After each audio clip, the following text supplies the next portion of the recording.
Men sağa bunu köptөн beri ayta elek bolчумун. Эң биринчи жолу Исмайыл ушул жерде так ушул жерде трактор менен айдагам дейт эне. Айдап атам жүрөгүм бер толкойт дейт эне. Өмүр бою эле ошентип жер айдап дан сеп өтсөм деп кыялданчумун дейт эне. Эми болсо так ушул талаанын ортосунда четинен кулалы үстүнөн бүркүт чукчудай болуп коркуп турам дейт эне. Ыйлаба эне, ыйлаба. Эч качан ыйлаба эне. Исмайылың тирүү турат го. Кеч болсо да келип жатар. Эч кимге Исмайыл жөнүндө эч нерсе айтпа. Кимдир бирөө сураса билбеймден башка эч нерсе айтпа эне. Түшүндүңбү? А мен болсо мен баарына чыдайм. Башыма кандай жаман иш түштүн баарына чыдайм. Бир гана Исмайылың тирүү турса болду. Калганы кеп эмес.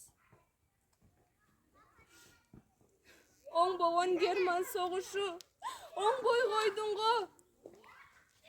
Деги сенин ажалыңга чаан жетер экен.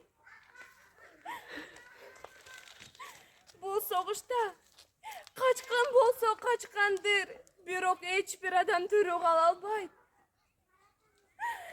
Өзүмдүн жүрөгүм менен тең болуп калган адамымды кантип өлүмгө кыям эне? Түбө түшүп кан жуткан кара согуш булгай албай жоопун тымакты.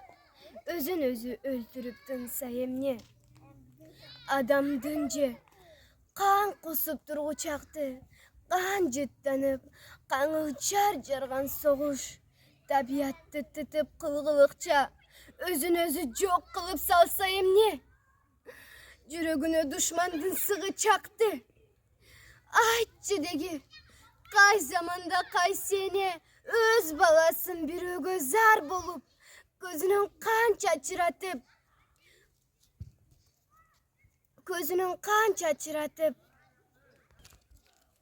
кыйкырыгы таш жарды эле.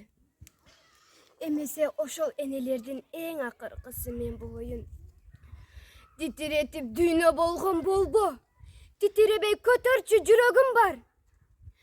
Каның катса кул согуш бир өзүңдү.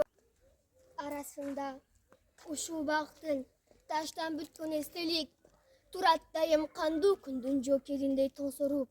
О дүйнө ай, эне чиркин күндө келет ууна. Ак көйнөгүн, ак жоогун белгилеп, эне чиркин кеңешип жүрөт ууна. Бүгүн сага бир иш менен келдим эле. Иштен экөө уутунуп сүйлөшөт. Иштен экөө түтөп үндөшөт. Ичте кайгы жүрүнүмдү өрттөп жулкунтту. Иште гана уу экөө муңдашат. Иште гана уу экөө сырдашат. Уум бар. Калпагы да, күрмөсү да бар. Уум жок деп айтпагыла. Асы кеткен бир өнүн кайрылып кайра келген жок. Бешиктен жаткан баласын бир жолу чиркин көргөн жок. Бир жолу